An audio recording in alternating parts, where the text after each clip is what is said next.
The Marvel Handbook, Episode A, 6, Ares, God of War, ARIEL, ARKON, and Alpha Centaurians. The Marvel Universe. The Avengers, Black Panther, Black Widow, Colossus and Cyclops, the Crimson Dynamo, Daredevil, Doctor Strange, the Fantastic Four, Galactus, Ghost Rider, Motorcycle Hero, Hellcat, the Duck, the Human Torch, the Incredible Hulk, Bruce Banner, Invincible Girl,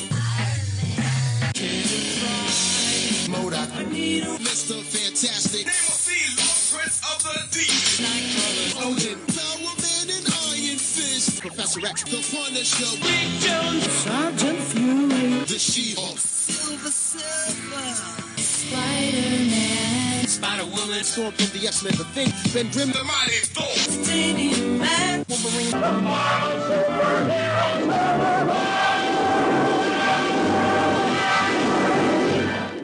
Hello, this is Ryan Daly from the Fire and Water Podcast Network, here to talk about the Alpha Centaurians. This is one of the many tertiary alien species that wasn't notable enough to get a full-page entry in this issue. In fact, the Alpha Centaurians only get a quarter of a page, but I wanted to discuss them because I really like the story in which they debuted, which was Submariner issues 17 and 18. Physically, the Alpha Centaurians are humanoid with gray, scaly skin. Their heads, they have these kind of skin flaps or jowls coming from their nostrils around to their ears, and they have very pointed ears. To me, they kind of look like seals, except with the very pronounced ears. They are an amphibious aquatic species. Their homeworld's surface is covered by water, and they live in kind of feudal caste cultures. Despite this, they have mastered interstellar travel, which is a good thing because their planet, Alpha Centauri, was dying. The water was drying out, and they needed to re-wetten the planet? I don't know. To do this, they flew to Earth where they were going to use their advanced technology to siphon the water from Earth's oceans and deposit it back in Alpha Centauri, thereby saving their world while dooming ours. What stopped this nefarious plot from coming to be was the hubris of the Alpha Centaurians' chieftain, Dinor, who first appears calling himself Dinor the Stalker. He scouts the oceans of Earth where he discovers Namor the Submariner and Triton the Inhuman. He's fascinated that these two beings have deviated from their normal species traits to breathe on land and in water, and he wants to study them. So, after a big fight, Dinor has captured Namor and Triton, and he is going to make them watch the destruction of their world before he subjects them to all sorts of tests and dissections to figure out what's up with their strange physiology. The boys don't like that. Namor and Triton bust out and reverse the master weapon that siphons the water from Earth. It now sucks the last of the water from Alpha Centauri, destroying that world. What I have always loved is how the Alpha Centaurians react to this. They don't fly into an anguished rage and murder Namor and Triton. They don't declare war on Earth. Instead, they blame their leader, Dinor. They're like, "You arrogant fool, we had won. You didn't have to bring these guys on our ship. We could have taken their water and left." But it was Dinor's hubris and his ambition that overreached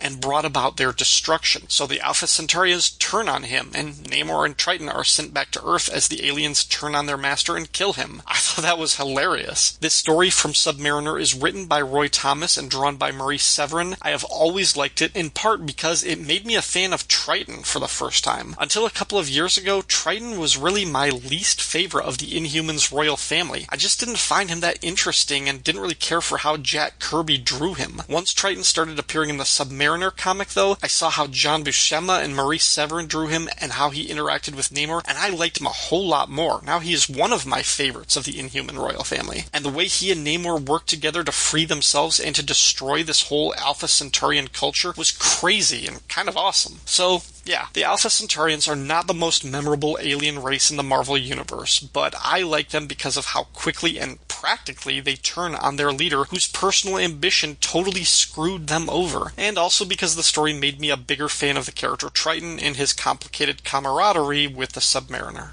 Thief! I know you're in there! Ah, crud. There you are! Did you think you could hide from me forever, little brother? Oh, hey there, brother. What brings you to New York? Hercules' brother? Which brother are you? Please be one of the nice ones. I am Ares, Prince of War, Harbinger of Destruction, Bringer of Pain. So, kinda not nice. Go away, Ares! Okay, Victor, you want to go ahead and start? Yeah, okay. All right. Well, what is Megashine? What is that about? Well, Megashine is a podcast for queer people of color by queer people of color. I can't even say it. Okay, start over. All right. What is Megashine? Well, Megashine is a queer podcast featuring queer people of color talking about geeky and queer things. A lot of queer in there. Yeah, we double up on the gay because we like it. And I'm Nick. And I'm Victor. And we can talk about anything from the Phoenix Saga to dating apps to porn stars to video games, anything and everything. Right. And you can catch us. We're on iTunes, SoundCloud, Google Play, Stitcher, and Spotify. Episodes are bi-weekly. So, yeah, check us out, listen, rate us, like us, and follow us. That's right. I don't know if there's a lot of crossover between our two audiences, so why don't you go a little bit more into who you are as individuals? Well, I'll start. I'm Nick, and I've come from the Marvel, mainly from the cartoons and the video games. So I grew up watching X-Men, the animated universe, going on through watching a little bit of the X-Men evolution. I didn't much really get into Wolverine and the X-Men because I kind of felt like that show was trash. That's where I come in from. And what about you, Victor? Well, I've been a long-time comic book fan since I was a kid. Marvel hit me through Spider-Man Amazing Friends. From there, I just started, saving my little money and buying comics at the, local grocery store and really getting into the stories. My first Marvel comic was X-Men 248. I was kind of lost because a lot of things happened. X-Men were supposedly dead at that time. We were introduced to some different characters that later, as I went back to back issues, kind of got a better idea of them. So, I've been in it for a long time, since I was 13, and been in it ever since. Do either of you have previous experience with the official handbook of the Marvel Universe, or is this sort of a new thing for y'all? Oh, I do. That was something I used to collect. In fact, I remember there was a 1-900 number or something. It was a game that you had to play with Spider-Man where you can win the updated versions. And I did that, and my mom killed me because that was a big phone bill. But a whole bunch of those, and they were like detachable, like files almost. You can put them like in a binder. You had the loose leaf ones then, the ones with they were mostly white backgrounds, and there was a turnaround of the character. Yeah. Okay, Master Edition. Yeah. I know the one. Yeah. I bought them the old way, but then when the newer ways were in the 90s, I got those. And then they updated it again, and I also got but the graphic novel versions of those books as well. Cool. Yeah, it's funny. Just on Twitter the other day, somebody was asking whoever played those phone games, and now I know somebody who actually did that. Yeah, I did. I was that person. You want to move on to Ares? No, it's funny because I feel like this Ares became popular only because of Xena. That's my personal opinion. Because, Ares was such a popular character in that show. And then all of a sudden we were seeing Ares. Now we already had Hercules. And, in some ways they're not the same at all. But, you kind of had a little bit of a Greek demigod very active in the Marvel universe, a little bit more than all the rest of them. So we got a little bit of a taste of that Hercules. But then later we end up getting Ares. Ares is a very fascinating character. I know a lot of gay men like Ares. He's Actually, if you could elaborate on that, I'd appreciate it. Yeah, so he is this true masculine, bearish looking character in the comic. And so when we see him, we see this look of bad, something about this dark character, this, mysterious, he's been through things, he's a battle person, like he's all about the fight. He doesn't care whose team he's on or what's going on. He likes to be in a fight. And that's how he was depicted, that's how he looked. He was hairy, he had this huge muscles. He was just something that I remember a lot of. Well, did he get much play in Incredible Hercules? Because I know there was a big thing for a while there when they did the alternate universe Hercules. He was in a relationship with Wolverine, and they really started to play up Hercules' bisexuality. And I'm wondering if that was a gateway, if Ares was popping up there, if maybe there was an association there that may have contributed.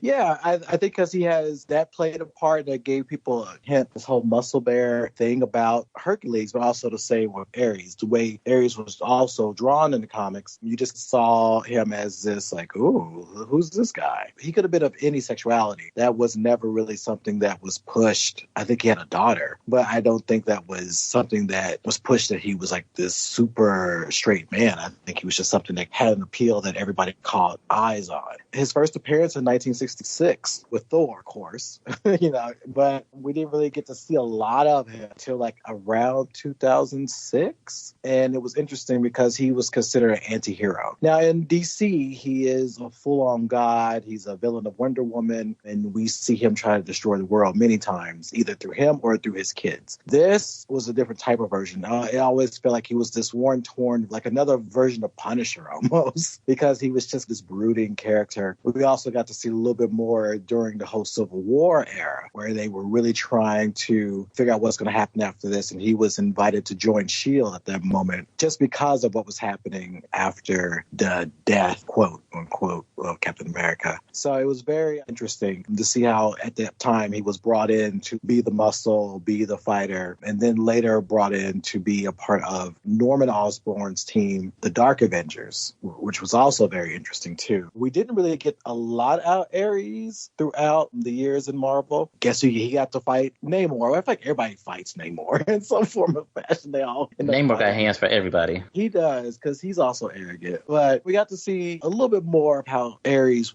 how he would be as a hero when we saw him with the Avengers and what have you. But I think he was killed by Sentry, and Sentry was another Dark Phoenix-like character with Madden. When they were fighting, he basically split him apart. Okay, well, nice to know you, Ares.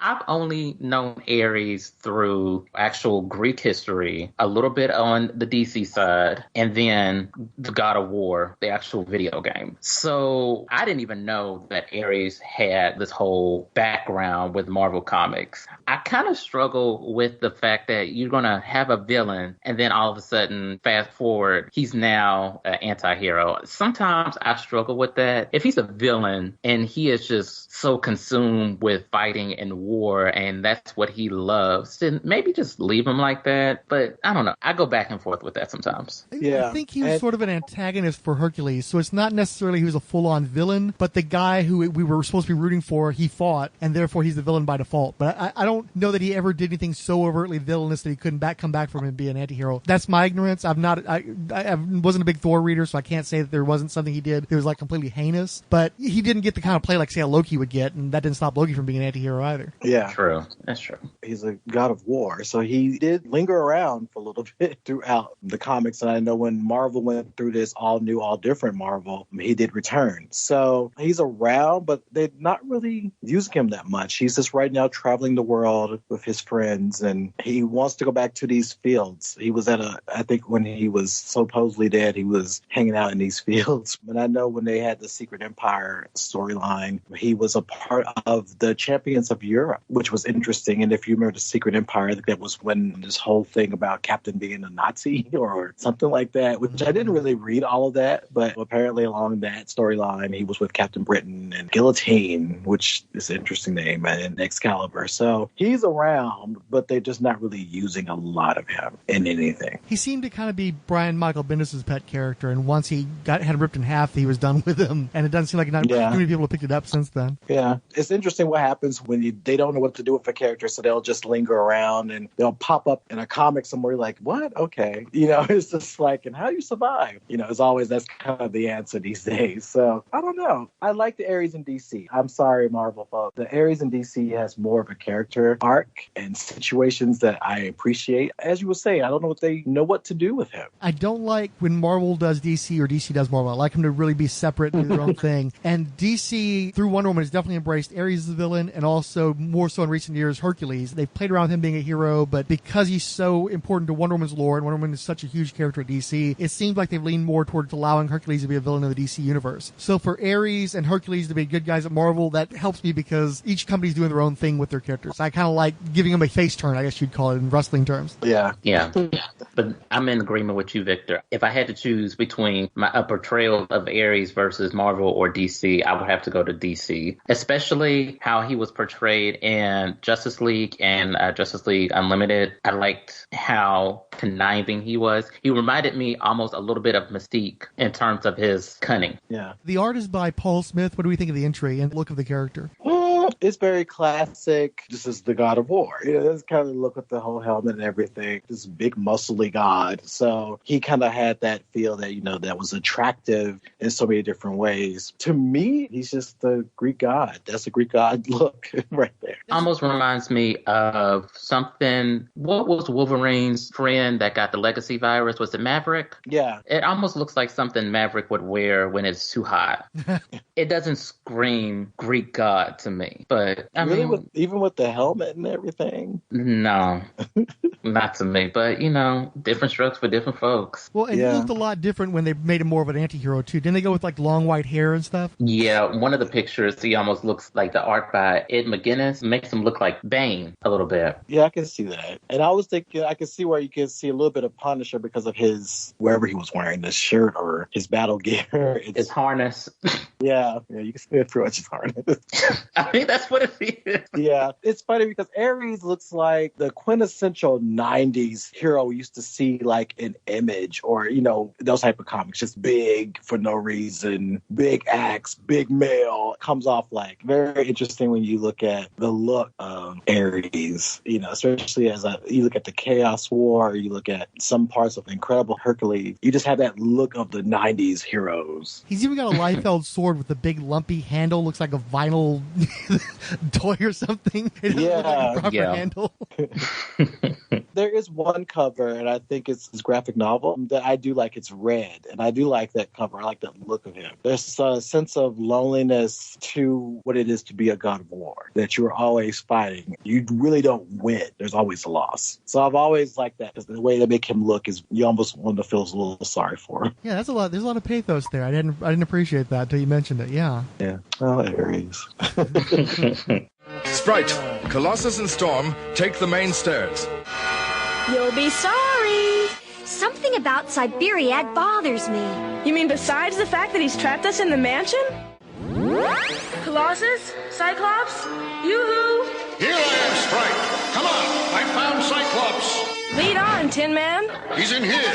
Only you can save him. Hang on, Cyclops! Hey, what's the big idea? Ow! What's this place made of? Vibranium, my dear Sprite. A metal that can vibrate to block your atomic structure.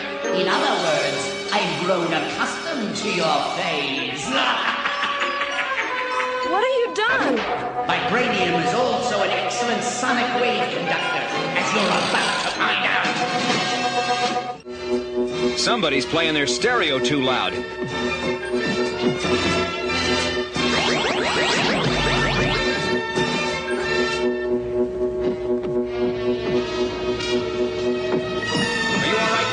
Colossus did this to me. He tricked me into the room.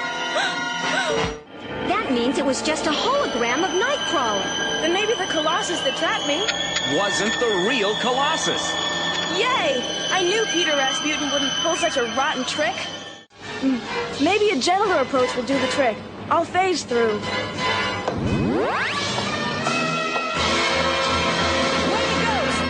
So this is the 108th Sage, Inza, if you're going to use a proper name. And I'm a game designer / I guess role-playing game designer. Yep. In the middle of / halfway through / almost done with co-designing a board game we've been playing for 20 years. And about 6 years ago now, no, let's see, closer to 4 years, about 6 years ago now, we were looked at each other and we were like, wait a minute, this game is getting adjacent to where we could ever actually release it to the public and let other people buy it. So we okay, the next time we're going to do a version change, we're going to go ahead and make everything not for what's best for us, but what's best for a new person playing the game out of a box. And so we changed the game in a lot of ways we never thought we would, but it's so much better now. It's so much smoother and plays faster Master, and just, it's a great game. So the game is called Battle Quest. Adventure Awaits is the subtitle once we realized we probably wanted to have a subtitle, because Battle Quest is like already at least 9 different things, including a type of Zelda special play style. I don't know, whatever. Anyway, the point is that it's a cooperative board game. It's role-playing without a game master, really, is what it is. A cooperative story-based tactical adventure is kind of like the little tag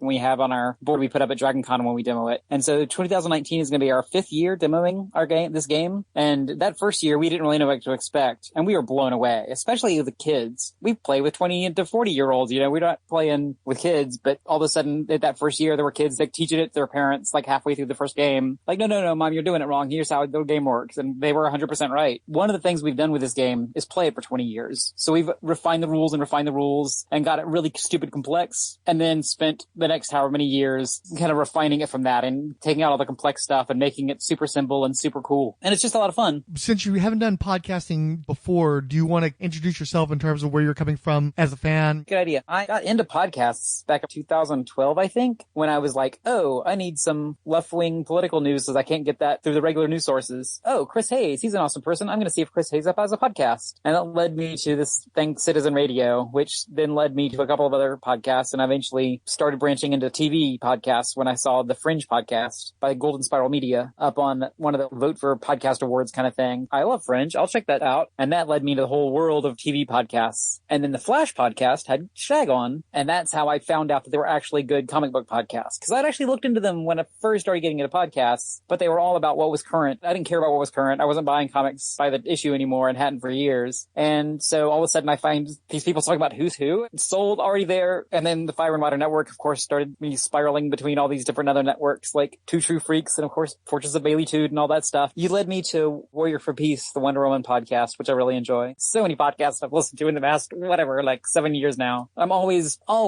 subscribed to more podcasts than I could possibly listen to. As far as comic books go, started reading comics when I was a wee child, and my first comic book I ever bought with my own money was Power Pack number 6. Then a little bit after that, when they crossed over with the X-Men, I started collecting X-Men too. And my brother had already been collecting Avengers and Fantastic Four. So like those were our 4 main books, because we would of course read each other's books growing up. So of course I was a big Marvel kid, especially when I went to my cousin's house and tried to read her Superman comics. And they were just so juvenile, it felt like. Come to find out after I'd grown up and I'd actually started reading those Superman comics again and loving them, that, oh wait, I was reading Marvel comics in the 80s, but she had Marvel comics from like the early 70s because somebody had given it to her parents, and like she just had a whole bunch of comics that she wasn't getting current comics. So I wasn't reading current Superman when I was like, oh, Superman's super lame when I was a kid. I was just reading like the late 60s, early 70s stuff. So I was just like 100% Marvel until my mom found out that Mary Jane Watson had posed for Playboy and other scandalous things and made us sell all of her comics. Although I was able to convince her to let me keep Power Pack. We went for years, like the wilderness years, I think of it, without being able to read comics until I could all of a sudden start driving. And then I could start buying comics again. So I was like pretty much just back into comics from that moment. Although as I was getting back into them, my friend was getting into them, and we were diving into the back issue bins, and we mainly focused on DC actually, specifically the pre-Vertigo stuff. Oh my goodness, Doom Patrol and Shade the Changing Man. I was the collector of Doom Patrol, my friend collected Shade, and we of course read each other's comics. Invisibles and Sandman and all that stuff really helped reinvigorate my interest in comics as a teenager. And I started branching out into things like Comics Greatest World and the Ultraverse when they were ground zero. You don't have to jump into the crazy continuity, because I had really not gone back to Marvel since I had gotten back in comics, because all those years of continuity that I had missed were just like, what? I don't know. And then as I got into my college years, I had to stop buying comics for a while being poor. But when I got back in, I started actually dabbling both DC and Marvel, but pretty much purely through the back issues. I didn't buy current comics until the mid-2000s again. I now split my time between reading trade paperbacks and reading digital comics because yay tablets. I got my first tablet in 2014, I want to say, and have been reading digital comics pretty heavily ever since. There was a house fire at our previous residence back in 2011, and that was like, okay, can't afford to buy comics anymore. I'm going to need to spend all my money on recovering from this house fire for the foreseeable future. And so that was pretty much the last time I regularly bought issues off the stand. Although I did go in belatedly several weeks late and get Action Comics 1000 and picked up like the occasional other issue. Almost entirely I've been buying trade paperbacks. Some from in-stock trades, a lot of them from Ollie's started having stupid sales on some trade paperbacks, and others were just like reasonably priced, but some of them were just like stupidly low prices. So I would go there every once in a while and spend way too much money on new trade paperbacks, things like that. It's too bad you're not on a Fire and Water podcast. That would have been a pretty great blurb for their sponsor. We can just go to the A's and start with ARIEL. That's an excellent place to start. Paul Smith art. I love Paul Smith. What do you think about her representation here? From all my comic reading, I never really saw her her in this phase. By comic reading, I mean as a kid, like when I actually knew her, she was always Shadowcat to me. And she was like in a dark blue, light blue costume that I just loved. And it was one of my like early favorite characters that I came across. And then once I got a little bit older, one of my earliest, if not my earliest crushes, just such a cutie, Yay Kitty Pryde. As I got a little more advanced and widespread in my reading, I was like, oh wait, she wasn't always called Shadowcat. Ariel or like Sprite? I didn't even know about. Like I have not read those comics yet. I'm almost to where the X-Men starts up again in my semi-complete Marvel read-through, but I have not gotten there yet. And then of course it's going to be like 35 issues or so until she appears. I'm looking forward to it. This costume, like I say, is not one I'm familiar with from reading her adventures, but it's super cute. The way it's kind of like a little bit baggy, but a little bit tight in like in different places I really like it. I like the high boots. One thing that I think maybe got lost with this character over the years after the Shadowcat period is they did such a great job of allowing her to have to figure out her identity. All those different code names she went through, a lot of different costumes, many of them deeply embarrassing costumes, which is exactly the sort of thing you would go through in your adolescence. We all go through that where you're trying on different personas, trying to figure out who you are by trying different things. And I thought they did such a great job of representing that. But because from basically the mid-80s onwards, she was sort of crystallized as to who she was. I think that's why you needed to have Jubilees and the Gen X kids down the line, because once she knew who she was, the people who came in reading her after the fact didn't get to have that experience with her of her figuring out who she was through these different costumes and identities. That makes sense. Speaking about the different costumes and identities, that kind of reminds me, don't know if we were even covering him at all, but Hank Pym was one of my earliest favorite Avengers because of how many different personalities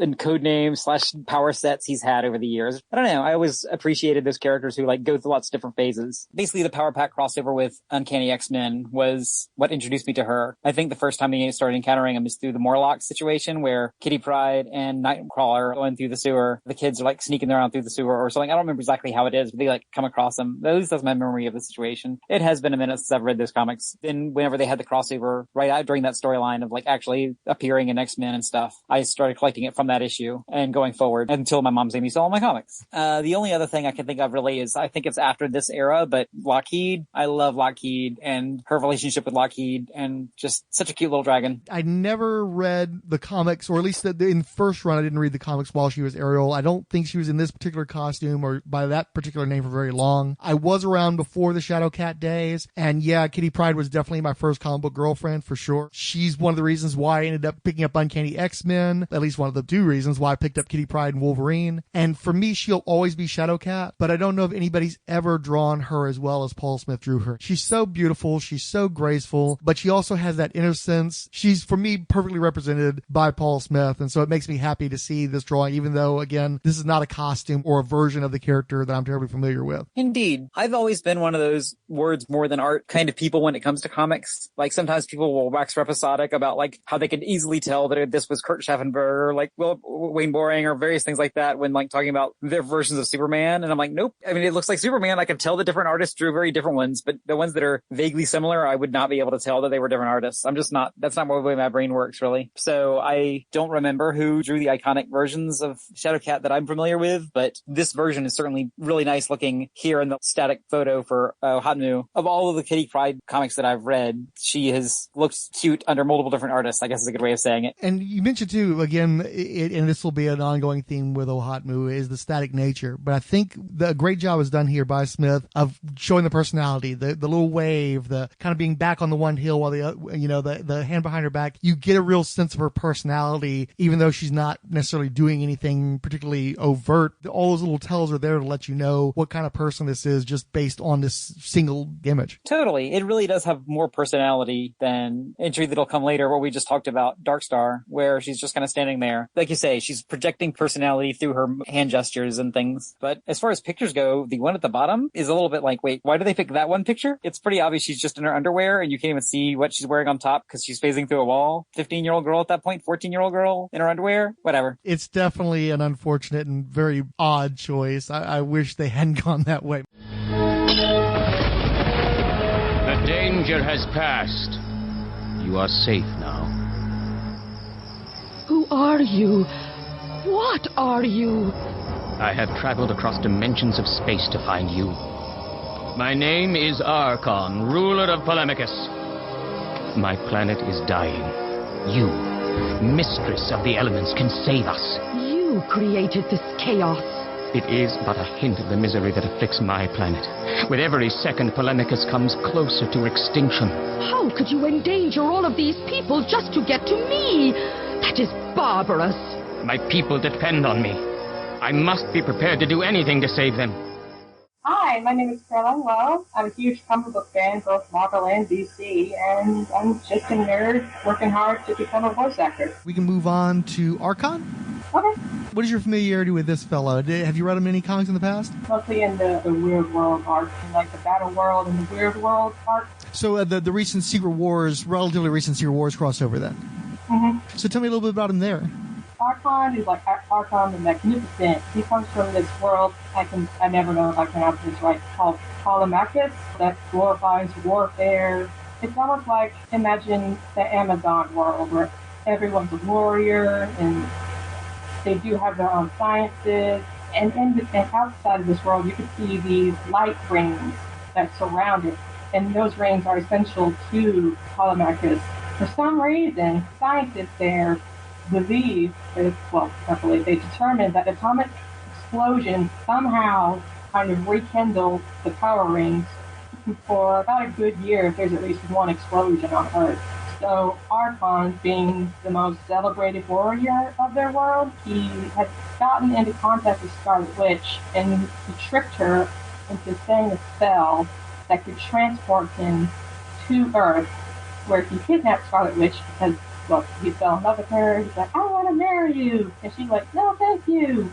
And he also kidnapped a couple of scientists, too, and then they went back to his world, Polemachus, where they were working on this atomic device thing that right before he could activate it, Scarlet Witch managed to get the Avengers to come to Polemachus, and, they did get out for a little while, but Iron Man and Thor, they figured out how to make like an artificial device that would simulate atomic activity, that would keep their power rings good and running. And this is one part that I do like about ARKON, like when there is a conflict and a conflict is clearly solved, he doesn't just insist that he should be the winner. He always says, okay, the conflict is gone, everything is solved, you guys can go home, I can go home. So that's what he does. In Weird World, we all know a bunch of worlds got kind of meshed into one really big Weird World, and he just wants to find his home. He has no idea what's going on. The only goal that he has in mind is home. I gotta find my home. I gotta go home. So he just keeps searching and searching. He even comes across these people from a plane crash, and he does save them, but he's still just agonizing over finding his home world, Polemachus. And he even reaches the end of the Weird World where it's like this edge, and he is just completely given up, and he actually falls from the edge and is attacked by another character called Morgan Le Fay, where he is saved by, I cannot recall, but at right before he was saved by the other character, he got a glimpse of the upside down of Weird World, and he saw his home world, and he just got so happy. That's the only thing that mattered to him. I felt really bad for him in the Weird World, because he was just going through so much conflict with himself. We have so many characters in comics that are so driven. They have this thirst for justice or this quest for revenge. It's all got to be this epic scale. And it sounds like for the most part, he's a very capable individual, but just wants to live his life, and all this stuff just keeps going his way. He loves his home. He loves his world. He loves his planet. He just wants to help it. At one point, the artificial device, it didn't really seem like it was working that well for him, so he wanted to make it better. But he did end up screwing it over and causing a whole other mess. That's just another story later, but most of his end goals are for his home and his people. I think that's kind of a little bit noble in some ways or another. And what do you think of the entry art by Bob Budiansky? It kind of looks like a He-Man or Conan era type of design. He got this really buff guy with only basically a loincloth, maybe a cool hat, and some shoes, and a shield, and some weaponry at his side. But it's a little bit laughable. Pretty sure I'd play with that action figure back in the day. Yeah. So anything else on ARKON? He does have these kind of cool lightning bolt-ish weapons. The golden ones, they have the ability to transport him to other worlds. The red ones, they cause a big explosion, but the black ones cause an even really bigger explosion, and they're solid right up until the point they hit the target, and it just kind of melds into this energy blast. And I think that's kind of cool. It's always fun when you have something clearly coded like that. I think that's something that kids especially respond to, is like, I know what these ones do versus what this one does. I almost forgot. There's this one point, I cannot remember for the life of me why, but there was this Hollywood movie going on. It was actually starring the character of ARKON, and the character Wonder Man got it, and it just seemed like such a stupid storyline where ARKON just basically went over to Earth in Hollywood and he just smacked Wonder Man around saying, hey, yeah. Very random. Mm-hmm. Probably one of those things where somebody had the idea and maybe didn't know quite how to execute it. Just like, okay, well. Yeah, they had something there, but they just didn't know what to do with it. Yeah, aside from the lightning bolts, I think that hat is probably the most distinctive thing. If I did have that action figure, I'm pretty sure the flappy thing would have broken off on me. Mm-hmm. It was very sharp.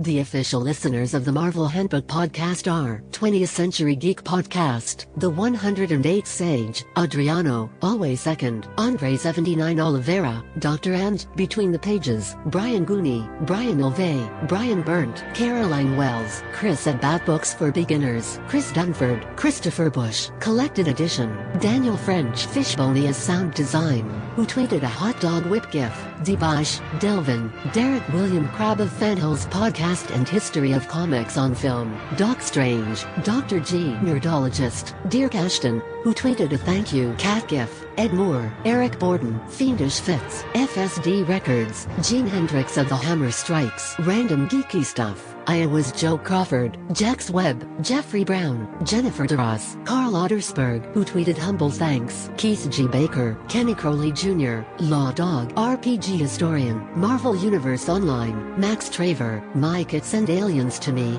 who wrote I feel like there is a Does Backlash Nay Nay joke in here somewhere. Anyway, really excited to hear this. Keep up the great work. Luke J. Canetti of Earth Destruction Directive added, I can only imagine Blizzard, Boomerang, Beetle, etc. taunting him mercilessly with that. # team. Odell Abner Dracula, who wrote Blacklash's whip looks like a fine German rapidograph. Relatively geeky. Randy Caldwell, Resurrections, an Adam Warlick and Thanos podcast. Richard G. Ryan Daly, Sean Coleman, Sean Marek, who wrote Hell Yeah, Can't Wait to Hear This, Siskoid, Stimped 5000, Talk Nerdy to Me, Hobby Dobie Shop, and Wonder Woman, Warrior for Peace podcast. All characters and concepts appearing in the official handbook of the Marvel Universe and the distinct likenesses thereof are the trademark and copyright of Marvel Entertainment, LLC, a subsidiary of the Walt Disney Company. This has been a not-for-profit fan production from Rolled Spine Podcasts, with any copyrighted materials presented herein presumed covered under fair use,